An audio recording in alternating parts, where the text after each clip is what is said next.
జై Hind, welcome to soldiers family.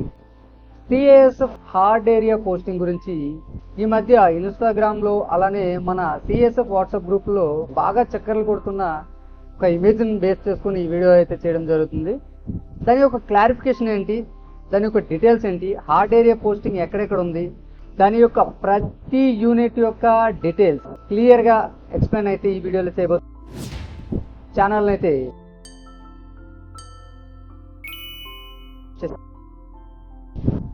ఈ hardship ని 3 కేటగిరీస్ గా డివైడ్ చేశారు.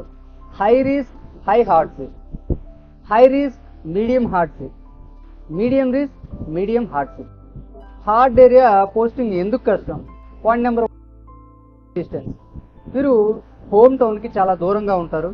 పాయింట్ నెంబర్ 2 ట్రాన్స్పోర్టేషన్, వీరికి రైల్వే కనెక్టివిటీ అలానే ఎయిర్ కనెక్టివిటీ కరెక్ట్గా ఉండదు.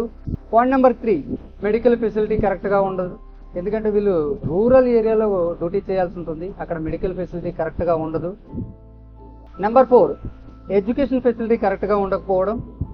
నెంబర్ 5 వచ్చేసి క్లైమేట్, ఇందులో ఎక్స్ట్రీమ్ కోల్డ్ వెదర్లోన అలానే ఎక్కువ వర్షాలు పడే ఏరియాల్లోన పెద్ద పెద్ద మౌంటైన్స్ దగ్గర అలానే ఐస్లాండ్స్లో వీరికి కొంచెం కష్టతరమైన డ్యూటీ ఉంటుంది కాబట్టి అలాంటి ఏరియాని కూడా గుర్తించడం జరిగింది.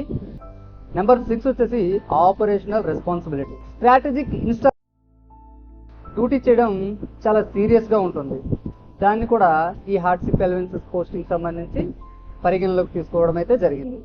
హార్డ్ ఏరియా పోస్టింగ్ని మొత్తం 14 యూనిట్లకి అయితే ఇచ్చారు. ఆ యూనిట్ల యొక్క లిస్ట్ క్లియర్గా మనం స్క్రీన్లో చూసుకోవచ్చు.